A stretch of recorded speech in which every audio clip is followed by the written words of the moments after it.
What was a loophole that you found and exploited the hell out of? This blew my mind. My mother passed away a decade ago. While my father was handling her estate, he started with the bank to tell them she passed away. They forced him to close out their joint account and open a new one. He was so frustrated by this process, since he already had checks, accounts tied to auto pay, etc., that he refused to call any other accounts the two of them had, including all the credit cards.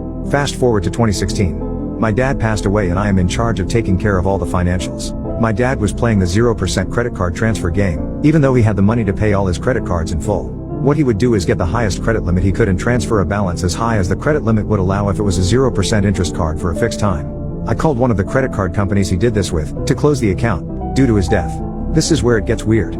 Credit card company XYZ tells me the card was in my mother's name and that my dad was an authorized user, not a joint account holder. Because she died a decade ago, he should have closed the card then. But he didn't. He paid it in full each month and waited until they offered that 0% credit transfer, then transferred it there. When he died, he had a balance of over $30,000. Because he was only an authorized user, he owed nothing. Zero.